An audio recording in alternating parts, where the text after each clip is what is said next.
Podcast is a proud member of the Tech Podcast Network. If it's tech, it's here. Listen to other great tech podcasts at www.techpodcasts.com. This is Tech Webcast. Computers. Gadgets. Another geeky stuff. It's awesome. And it's from the future. Follow us at twitter.com/techwebcast And On Facebook and check techwebcast.info for info. Tech Webcast. Turn on, tune in, drop on.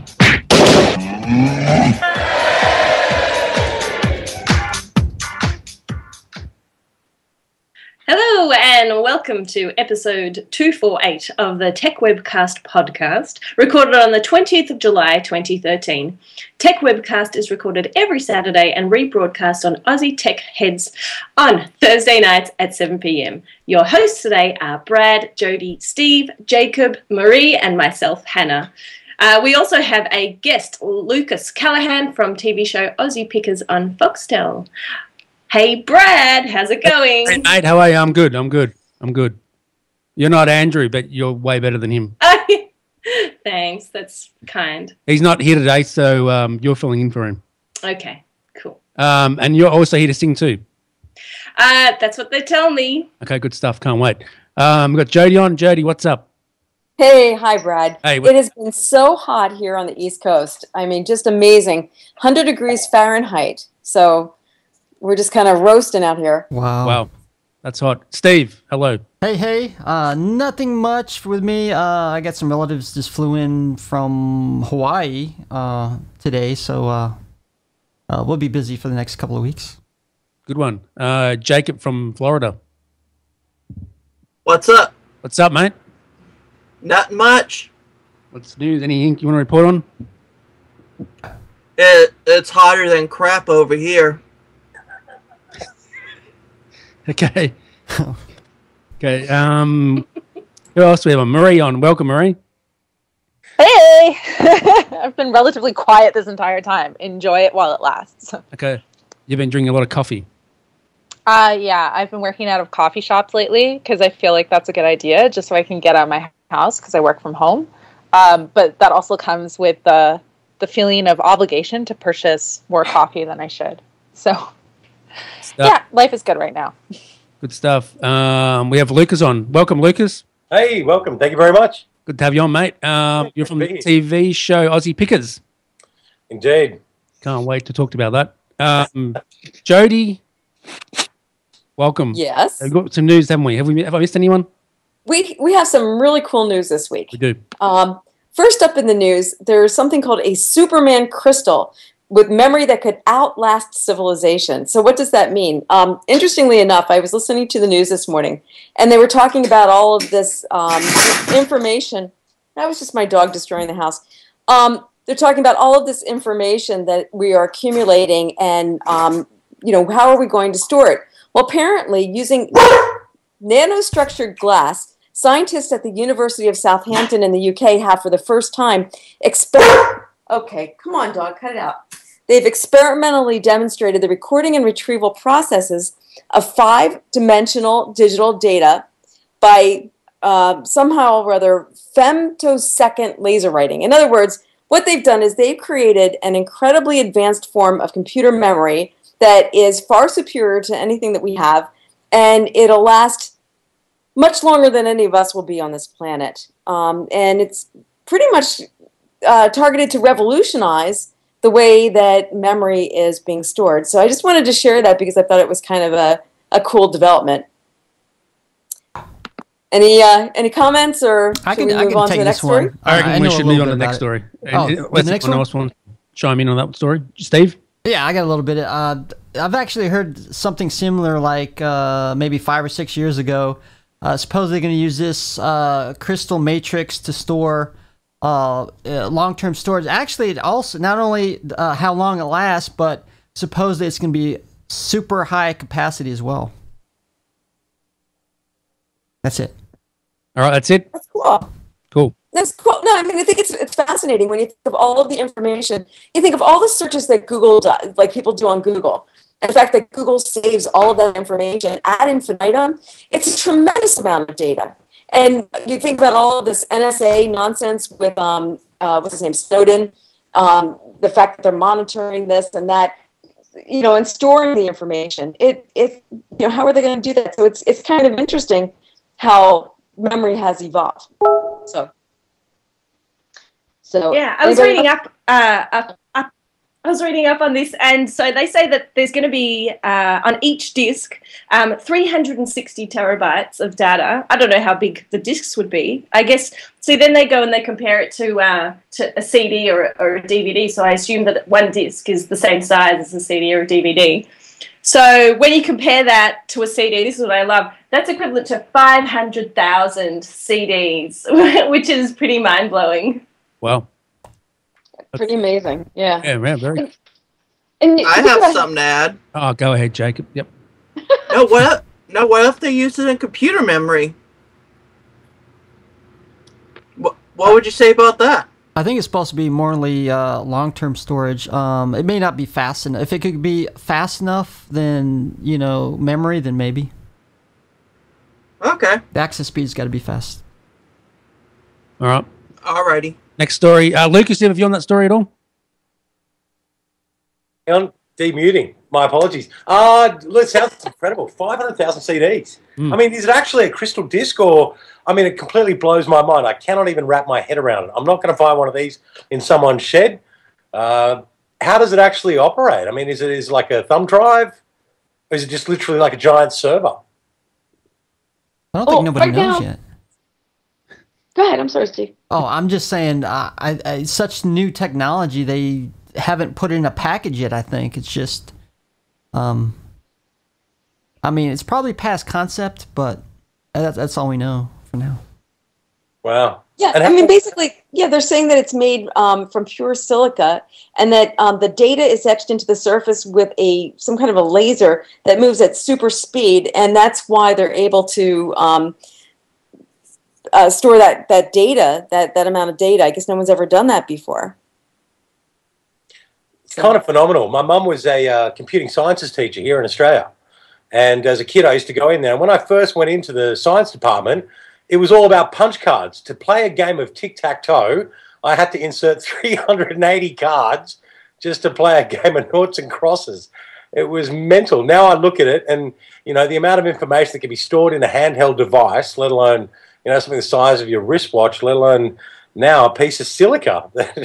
It's incredible how quickly it's moving. I worry for my children if they're going to possibly be able to keep up with this kind of technology. I mean, really, can you ever?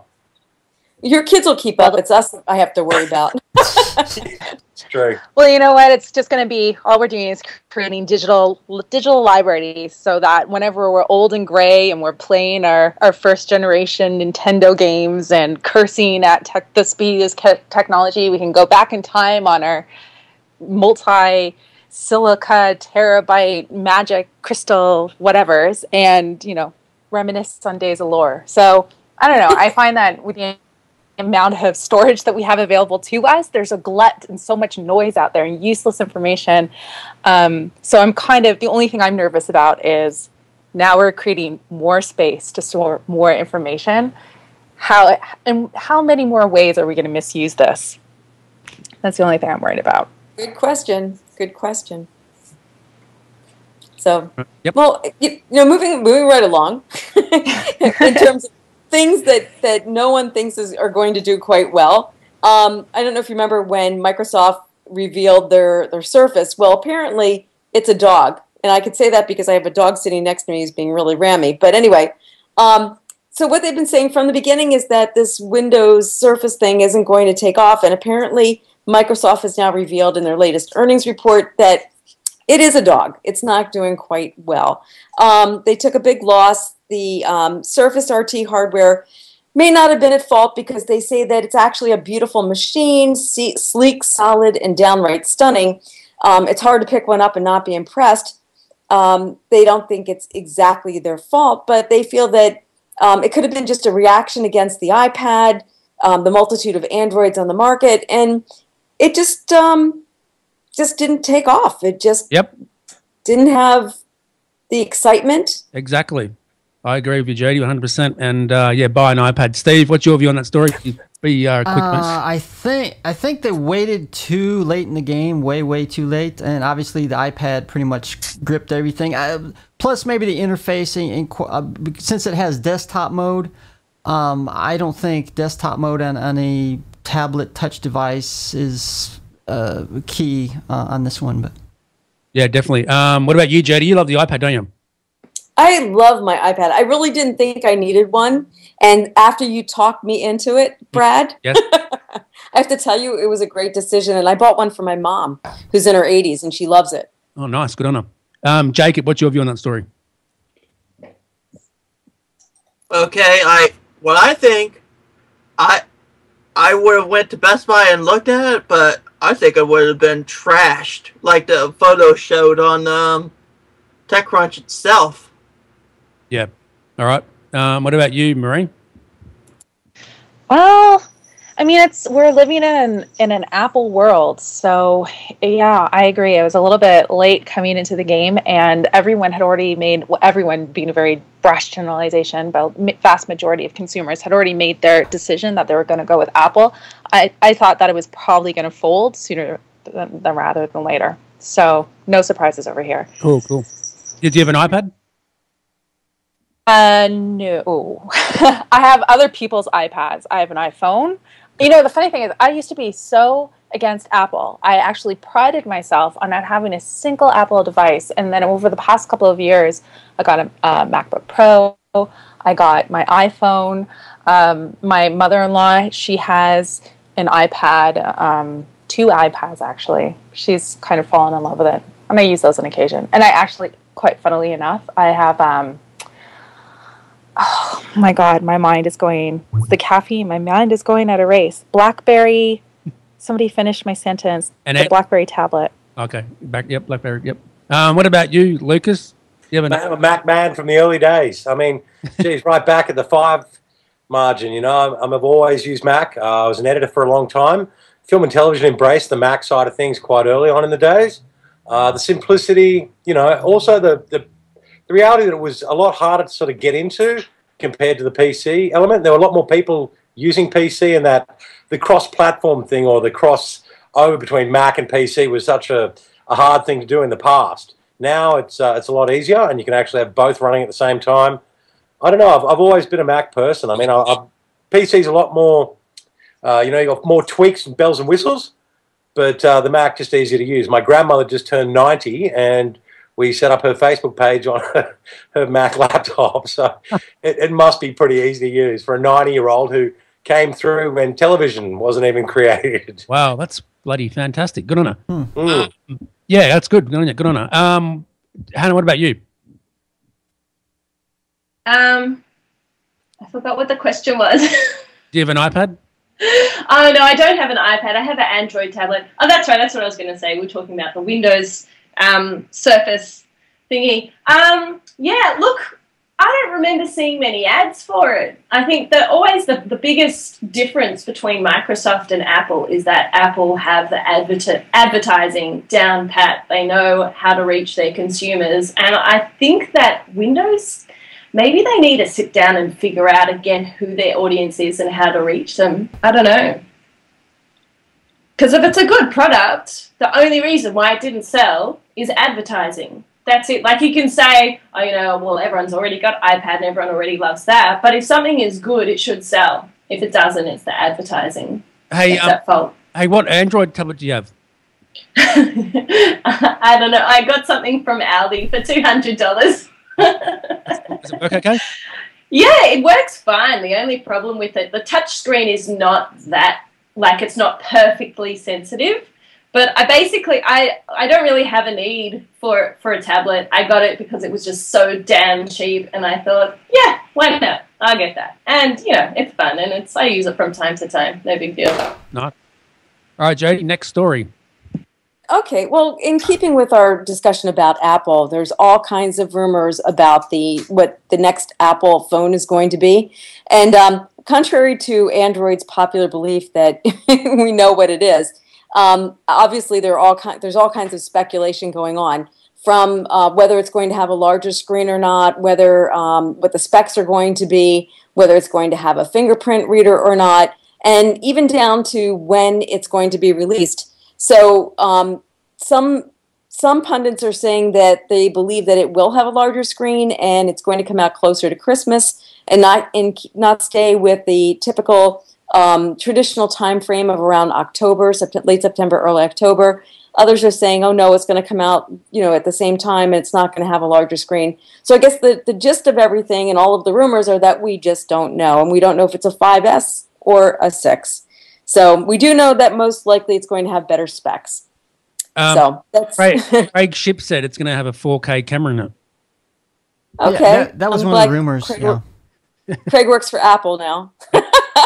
He does. Okay, let's go to Jacob. Jake, what's your view on that story?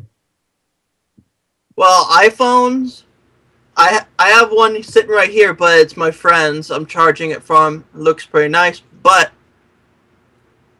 all the rumors for the new iPhone, I don't think they should do that so quickly. Mislead people. I think it's good. I think it's fun to get rumors. It's good. It's good to get to know what may happen or may not happen. Yes, because sometimes you might see something, like if you're a hardcore enthusiast that really knows their stuff about Apple, they might say, they didn't put that in there, they needed it. So what do you think about having a 4K camera in it, Jacob? That would be pretty good, but how much space would it take? I don't know, probably a lot. I think Craig Ship made a bad move of saying that, but I don't know, he may be wrong, but that's what happens. Let's go to Hannah. What about you? Well, just to counter Jacob's argument and talking about, going back to advertising, like I was saying before, it's like an extremely basic principle of advertising. You want people talking about your product. It doesn't matter if it's true or not.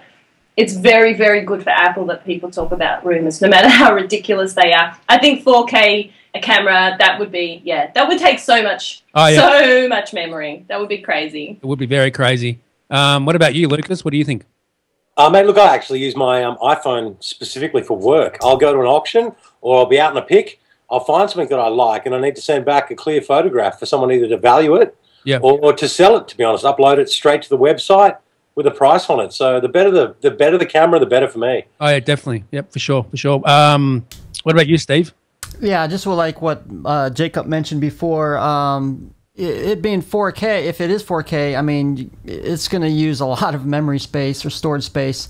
Even if it's just, it's not phenomenal, like, a 5 or a 6 or a 5S.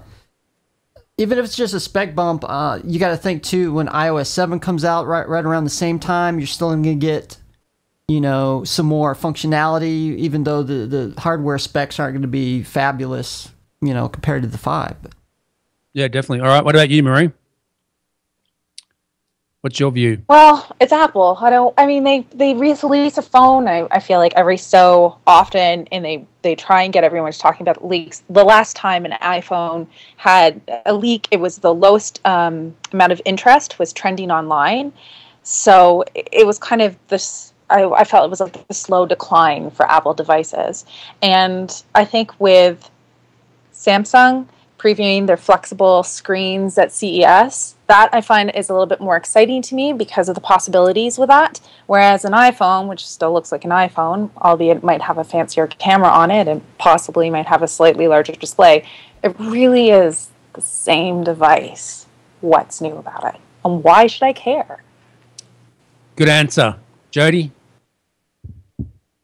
Yes, I should care because it's there. Now, actually, I think that Apple has done a great job with improving the iPhone each time. But, like I said, we're still waiting to see what the features are going to be and whether it's compelling enough to upgrade or even migrate back to Apple. So, interestingly enough, in other news, Android 4.3 it has been detailed in a new leak. Updates are still minimal. What we're hearing about Google is that they're releasing the next version of Android next week. And we've seen some of the updates, or we've got kind of an idea what the updates will be. The 4.3 Jelly Bean, as the name suggests, is going to be a minor update to the user experience. Some of the changes include a dialer that enables you to pause, but the things that I think are most exciting about it is that it's got certain features such as enabling Wi-Fi to get a lock on your location. You know, like how some apps need to have Wi-Fi to work. So what it does is it'll just have the Wi-Fi for the app to work, and then it turns the Wi-Fi off again, which I think is brilliant because my iPhone, if I have to say something derogatory about Apple, it's a battery hog and takes forever. So some of the other things that they've done have to do also with a Bluetooth, a low energy Bluetooth, so that you'll use less battery when connecting to compatible wearable devices. And you know there's going to be more of those with glasses and watches and all of that. So I would keep your eyes open for the next release of what's going on with the Android. Yep, definitely. And also Nexus 7, the new Nexus 7 is going to be launched as well next week, probably as well. Very exciting stuff. Yeah. We also have a story about the 2013 MacBook Air. They have an update that fixes the flickering screen and Wi-Fi, which is available now. So, you know, it's interesting with all of these releases that are coming out. You would hope that when they come to market that they're going to be market ready, but sometimes, unfortunately, they're shipped and they discover bugs like the Steve Jobs, actually the iPhone 4, wasn't it, where they said you have to hold it a certain way so you wouldn't drop calls? Yes. So Yep. Yeah, just hold it this way. So just hold it up to you. You're holding it wrong. Use it for everything, but don't try to make calls. Yeah, exactly. Okay, any other news stories, Jody? Yeah, I got a couple more. And I'm not sure if I'm pronouncing this right. Ouya, O-U-Y-A. Are you familiar It's funny. with it? It's so funny you should say this. We were saying this, my fiance, they got one in their office, and we're all sitting there trying to figure out how to pronounce it, and every single one of us has a different way of doing it. So how do y'all say it? Ouya? That's it. Ouya. Ouya. Okay, well... O-U-Y-A. Well, what's kind of cool about it, it's an open source game system, which is kind of neat. And they were one of the largest Kickstarter releases. And what they're announcing now is that, according to the press release, they currently have over 20,000 registered game developers. And that's up from 12,000 they had in May. And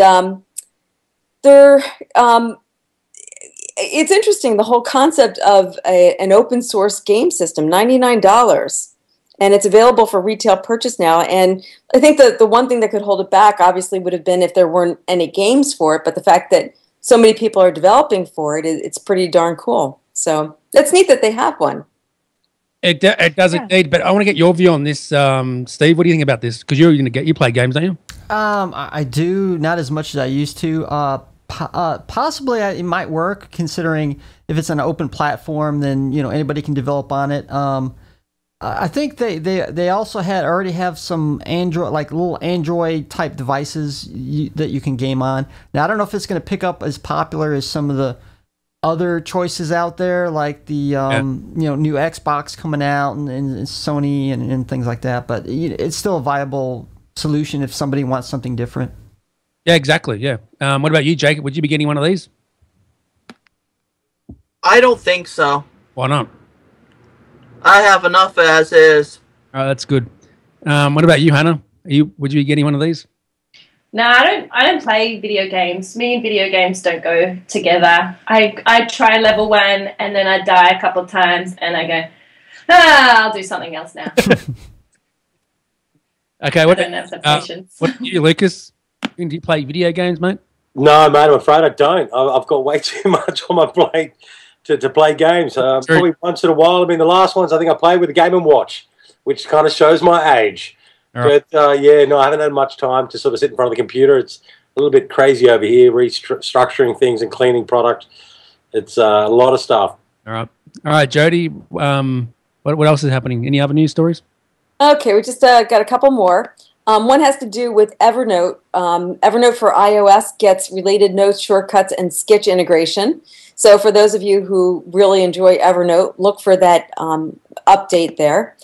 We have another story that Apple just bought Locationary in a move to improve its maps accuracy.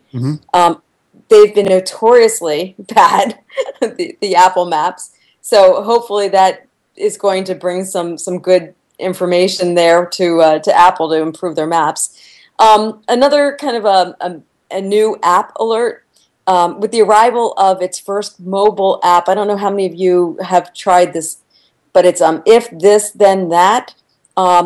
Just came out last week for the iOS devices, and it integrates multiple platforms: Twitter, Facebook, Evernote, Dropbox, Gmail, Instagram, YouTube, RSS feeds, email.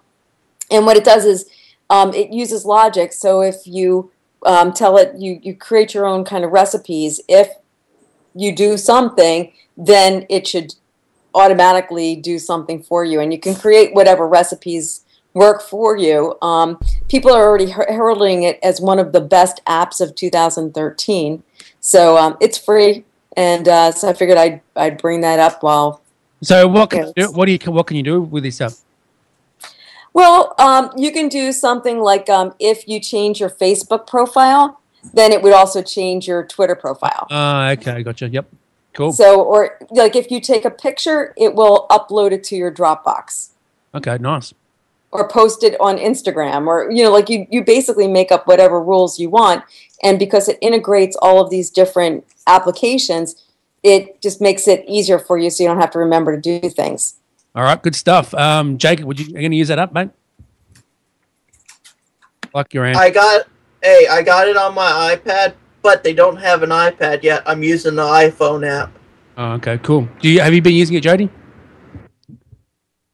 Yeah, I've started playing with it, but I haven't really fully explored the power of it. What I like is that, it takes a little bit of thought, because you have to figure if you want to do something all the time, you always, like every time you take a picture, you always want to upload it to your Dropbox so you don't lose it. Those kinds of things are no-brainers, so that it's really good for things like that.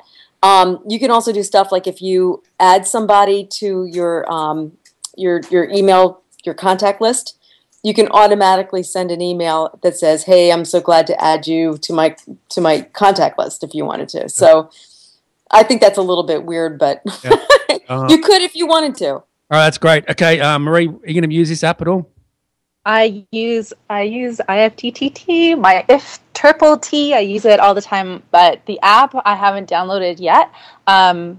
But I think the service is great. What it's done for automation for me, and be able to stay on top of things, as well as with both Nat and I on the show. There's two of us, and we usually have to get information sent to both of us at the same time to be more efficient. And this takes care of it for us. It takes a little bit of a learning curve to learn it, but I highly recommend anybody who has to manage multiple social media outlets, their newsletter, their website, and email or whatever, check it out. It really is fantastic. All right. Such a good program. Okay, all right. What about you, Hannah? Are you going to use it, Hannah? What do you reckon? I don't know. Maybe I got an iPhone, but I don't know. We'll see. I'll try it. Okay, let's. Jody, who's the guest we have on today? Lucas from the TV show Aussie Pickers. Well, yes, you just told us. We have a wonderful guest tonight. You gave it away. Lucas, we're so glad to have you, and I'm excited to hear all about how you got involved with this and what your background is. And as I mentioned to you, we watched the Pickers show here in the U.S., but I hear that the Aussie version's much better. Oh, yeah, the Aussie version's fantastic. I love it. Thank you very much for having us on. Greatly appreciate it. No problem. Lucas, tell us about the show, mate. Mate, this is the first season. We basically did 8 episodes, which is a small run. We've done all the eastern seaboard of Australia, from all the way down to Tasmania, all the way through to Queensland. We're hoping that if we get another run, we get to go across to the western part of Australia.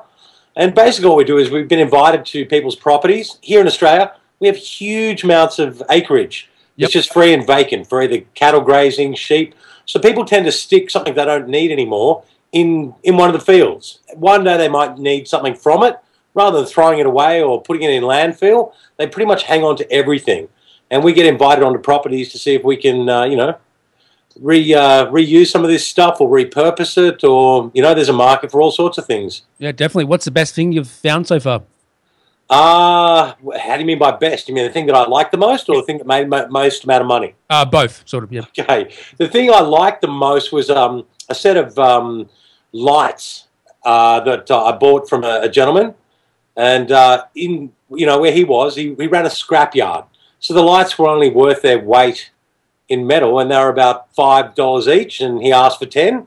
And here in Sydney, they're kind of that whole industrial look is really coming through. Mm-hmm. So, and here they sell for about $400 each. Oh, wow. Which is a little bit of a markup.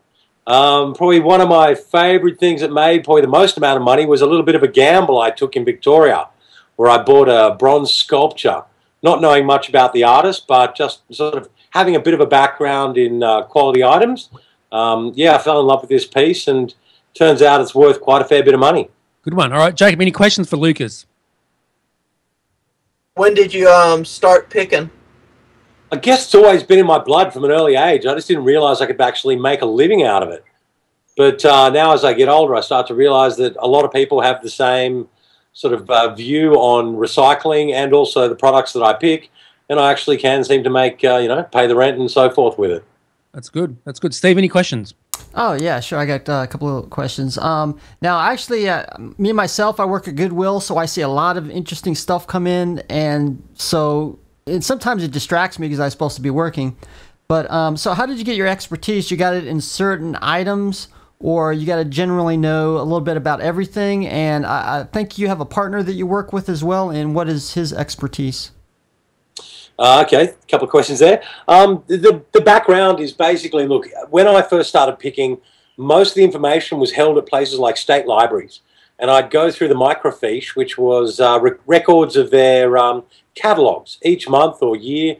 David Jones, Myers, larger companies would release catalogues of furniture and all sorts of things, which would give you a bit of provenance into their history. Nowadays, with the computers and iPhones, you can Google anything, I mean, it's just amazing what you can find at the press of a finger. My background, as I say, I've got more books, and my largest collection is of actual printed photographic books of all sorts of material, because not everything's on the net, and it's hard to find some of the earlier pieces. It's difficult to sort of know just one particular area. You have to cover a very, very broad background of things, everything from clothing through to jewellery, through to cars, motorbikes, porcelain, pottery, furniture, all sorts of stuff. So the broader your knowledge, obviously the more money you're going to make, because you might find something that somebody doesn't realise is worth a whole lot of money, and that's where it comes in to have the knowledge. Knowledge is king. My partner, Adam McDonald, and I have known each other. In fact, all the three of us on the show, Cecily, Adam and I, all knew each other from 15 years ago, where we all worked for Cecily's dad. Well, I didn't work for him. I just used to pick from him. But Adam and Cecily used to work there. Cecily was an auctioneer, and Adam was the guy at the loading dock. So he'd sort of spot the good stuff and then move it to the right section. And then Cecily would on-sell it. And I was the person in the crowd that would generally buy it. So we've all sort of known each other for a long, long time. I've always had shops, and they've always worked in the auction game, which is quite handy because we go to picks and so forth, and Adam knows a lot about things that I just don't think would sell, or that I wouldn't, hang on to because it's either too heavy or too large. But he goes, look, that's money, and he generally picks up the heavier, rustier items, and I tend to pick up more of the pottery, silverware, sculptures, art, things like that. Good stuff. Hannah, do you have any questions? No.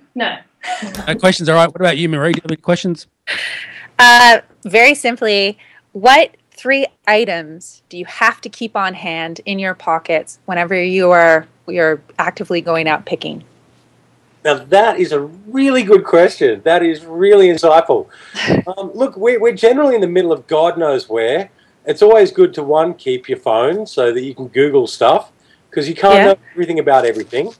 The second thing I tend to keep is my watch, so I know what time I've got to get through, because these properties are huge, and you've really got to pace yourself, or you end up walking around in the dark with a torch, and that's a little difficult.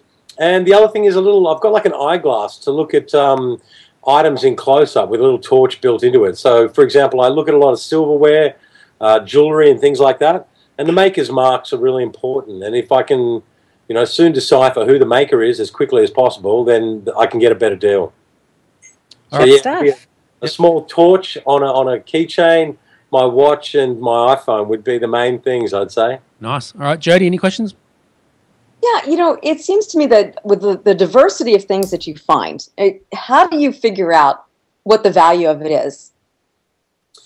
I think generally by rule of thumb, it is, if you've never seen it before, it's going to be valuable. I've been to a lot of auctions. I've spent 20 years moseying through auctions, so you tend to see certain things come in and out and repeat, you know what I mean? A lot of IKEA furniture comes through, not to buy it. But when you do find something that you've never seen before, generally it's worth the risk and to take the gamble, and that's really all it is. I mean, you can only know so much. It just comes down to a gut feeling and a bit of a gamble and, hedging your bets as to whether or not you can actually make a dime off it. Have you ever had a bad gamble? Oh, God, yes. Yeah, no, I've actually paid double for IKEA than I could have at the store.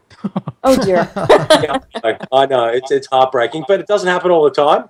Look, out of all the picks I'd get, I'd say about 95% I'd win on. The other 5% you do tend to lose.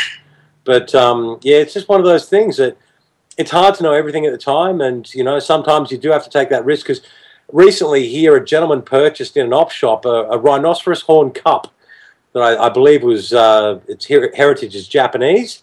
He paid $4 for it and then sold it at Sotheby's for $75,000. Oh, wow. Yeah. Wow. Little markup there. Jeez. And that sort of stuff, that happens. But let's just say the rhino horn, the guy said, I wanted $100 for it. Well, it'd still be a really good investment to turn it over for $75. But, you just got to take that risk sometimes. And, I mean, that's half the fun, That's what gets the adrenaline going and the serotonin pumping through your brain. That's what the joy is about picking. I mean, there's something about it that is actually primal that we all love to pick. I mean, it doesn't matter who you are. If you find something in an op shop or find something for less than its value, there's a rush that you get when you realize it's worth a lot more than what you paid. Definitely. So it was on Foxtel, is that correct? Still is on Foxtel. They're actually still doing it. We're running through the series once more. Good stuff. A&E, channel 607 on Fox across the nation. Yep, good stuff. What sort of shows do you enjoy watching on A&E, Lucas, or do you have time to watch TV or not? Yeah, occasionally. I mean, man, I don't go out partying that much these days, so a lot more of it is spent at home of an evening. I do enjoy things like there's a gentleman that does restorations called Rick's Restos. Oh, yeah, yep. I like the fact that he brings old things back to life, and that's what it's about. I mean, I don't think I've ever bought anything really for the last 10 years brand new, except for shoes and underpants. Other than that, everything else comes from op shops or second hand. And that's kind of a nice thing to see that people are, repurposing and reusing items rather than just throwing it into landfill. I really love the show Hardcore Porn with Les and Ashley and them guys. They're not too bad either. Another one that's quite a nice one is guys called Auction Hunters. Oh, yeah, yep. Same sort of thing. They basically go and clear out old storage spaces, and then they you follow it through restoration all the way through to sale, which is a really nice concept. So it's kind of sort of teaching people how to fish, which is great. Everyone can get out there and do this, and it's not just reserved for people like myself, but anybody, Yep, definitely. What about you, Jacob? Any more questions for Lucas before he goes? Well, I have one. I've seen this bear in the photo. Could you explain to us the bear that's your icon right now for Skype? Oh, the little teddy bear. I mean, I wish you guys could see me. It's in the background up on the top shelf up here. It's a beautiful story. The lady that we picked it off, her name is Joan. And basically, when her father died, in country Australia, you've got so much space, as I say, you just throw what you don't need into the back shed. Well, they just left the house and built a new one. So they actually moved, 20 feet across the property, built a new house and left everything in the old house. We were invited down to go through their old stuff, and I found this bear in an old kid's pram, and it turns out it's from England, and the last one that was sold at auction went for about $3,500. Which, I mean, for a teddy bear, you go, my God, who would pay that sort of money? But, all sorts of collectors out there. The bear is, I guess just a really nice symbol for me of the Australian people that we met. Joan herself. The deal I had with her is if I do find a buyer for it, I'm going to split it down the middle with her 60-40. She gets 60, I get 40. Well, how much is it? Well, I don't know. The last one sold for about $3,500. I paid $25 from her and said that I'd split the sale with her, but I haven't found a buyer yet. So if you know anyone that's out there that would like a Mary Thorpe bear from England, look, this is a nice collector's piece. It's probably about 80 years old. It'll look great in someone's collection. I've just got to find that collector. Yep, definitely. All right. Any more questions, Steve or Joe? Yeah, I've got one real quick. Go ahead, Steve. Where can we watch the show if we live outside Australia? I mean, is there a website? Is there on cable, American cable somewhere? Yep, sorry for that. It's online. So if you Google Aussie Pickers, AUSSIE Pickers, you'll be able to find a lot of the shows have been converted to web. Look, there's also some really great sort of like stuff that is outside of the franchise parameters that we weren't allowed to show because it's way too silly, way too funny, but it just doesn't sort of fit in with the franchise of the American Pickers. But it's good to sort of see, that they put that stuff up there, which is a good reflection of Adam and my personality. We have a go at each other constantly. We're always having a lot of fun, getting up to silliness here and there. And, some of the outtakes are quite amusing. Mm-hmm. All right, good stuff. Jodie, any real questions before Lucas goes? We have to leave. Yeah, I mean, Lucas, are there any plans for you to come to the States to pick and have maybe Mike and Frank go over to Australia? Look, absolutely. We'd love to sort of do a swap over, even if they came out here and we took them on a tour of some of our best places, and vice versa. Look, I think that we'd win more in America because you've got 200 million people there compared to our 25 here. There's a deeper, richer history as far as your relationship with the English and the Revolution and so forth compared to ours. Our history isn't that long or that steep, but we've got some great inventions here in Australia and stuff that you're not going to find in America. So I'd love to see them come out here and have a pick with us. I think it doesn't matter where you go in the world. Recycling is recycling.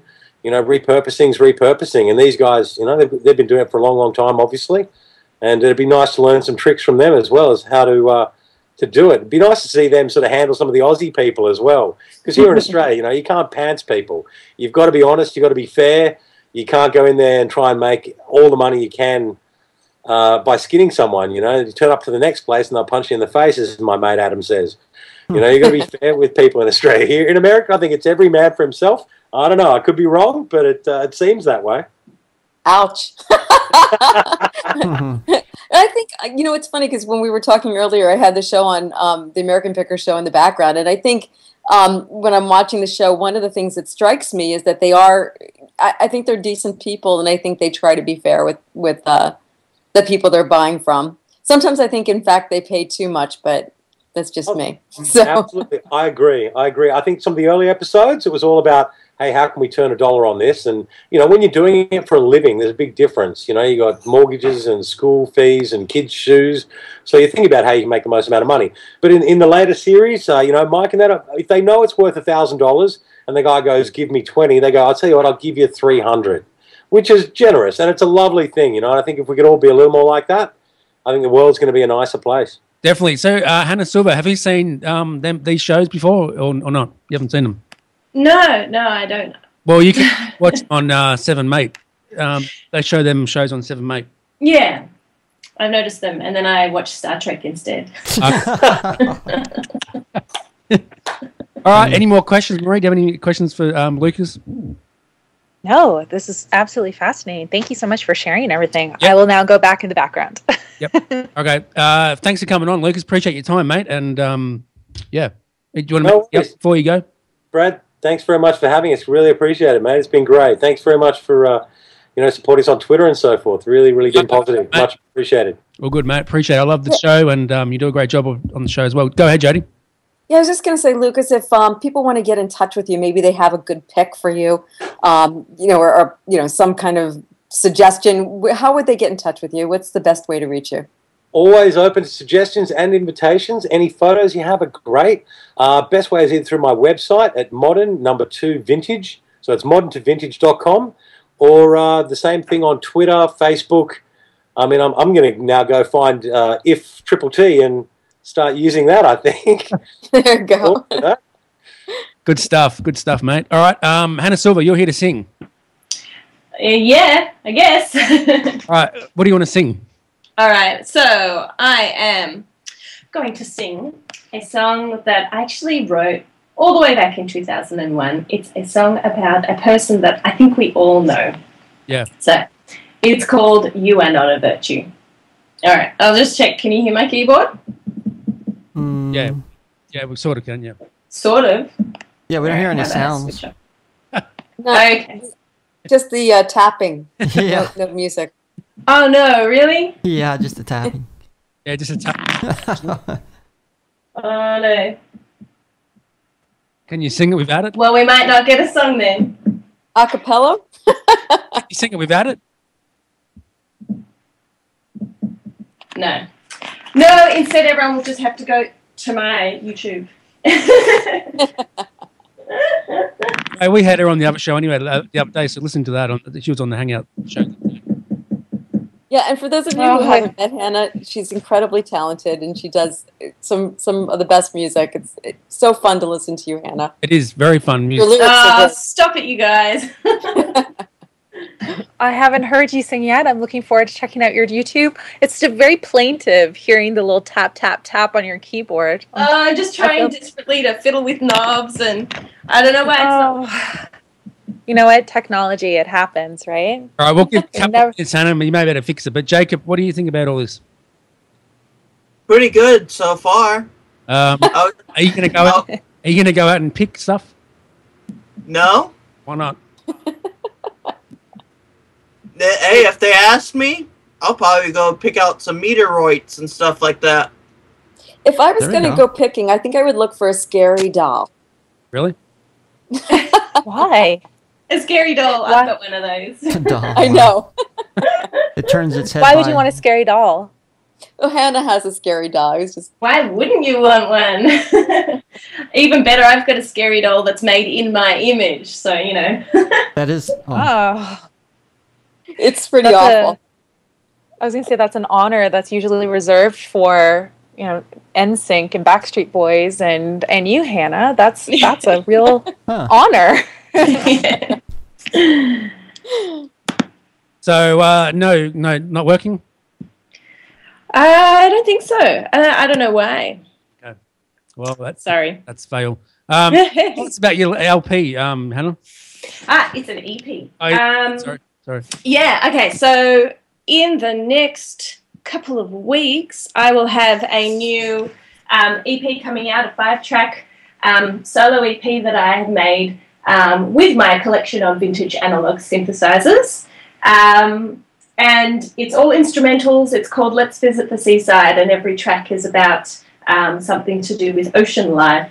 And some lucky people have heard it. I ran a crowdfunding campaign on Puzzable, which was successful, and I thank everyone again who supported me through that.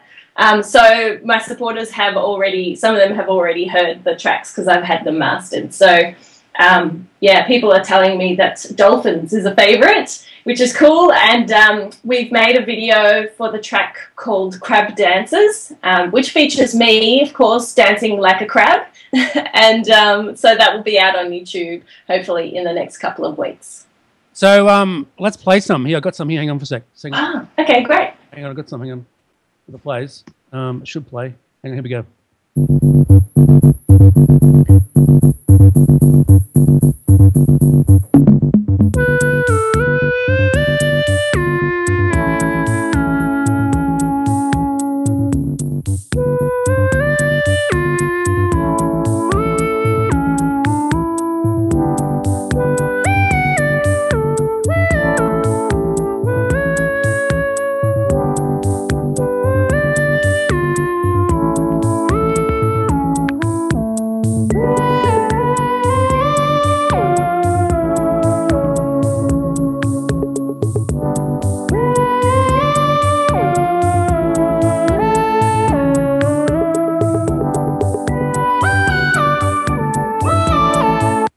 That's it. That's the song. Good song, Hannah. Great song.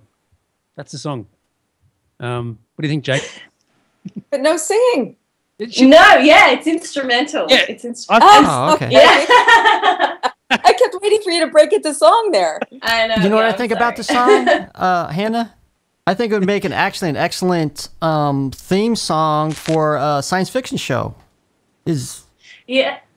Well, where one of the ideas of why I made the EPs, because I started off with one track. I started off with the recording idea, which was a challenge for myself to see how many layers can I record one melody. So basically, I would write a melody for a song and then record it as many times as I possibly could, whether it was 10 or 15 with different synthesizers sounds. And it was just a challenge to see how many could I layer up. So if you think of it, it's kind of like an orchestra. If you were orchestrating a piece, you'd think to yourself, should I just have the violins playing this melody? Or should I have the violins and oboe? Or what if I also have trumpet playing the melody? Or what if I also have the cellos playing the melody? So that was the challenge I put to myself. And then the first track that I made, someone listened to it and said, that kind of sounds like library music, like what you would hear from a documentary in the 70s or the 80s about ocean life. So that's how I got the idea. I thought, why don't I follow that idea through and make a bunch of tracks on that idea? So yeah, and then it's because it's a lot of 70s. I've got mainly 70s synthesizers. I've got one 80s synth. So yeah, that's why it sort of has that sci-fi kind of feel to it, because it is the keyboards that they use to make sounds in sci-fi shows. Oh, no wonder. So Marie, can you sing? Yes. I did pop. Back in the day in my former life, I did do opera, but I don't know necessarily if that's appropriate thing to do with a teeny tiny microphone tethered on a very small wire. It might actually hurt you something. actually never played in a band before or anything like that? Me? Yeah. Bands? Well, I mean, I used to be in a jazz band, I was in a rock band, I did musicals, I did opera, I did so much stuff. So, yeah. That is fantastic. Jacob, what about you? Have you played in a band before? No. Okay. What about you, Steve? Can you play in a band? Not really. Okay, not really. Okay. Jay, I think it's time to wrap up. I think so. If you count Motley Crue, though. No, just kidding. All right, where can they get you on Twitter, Hannah?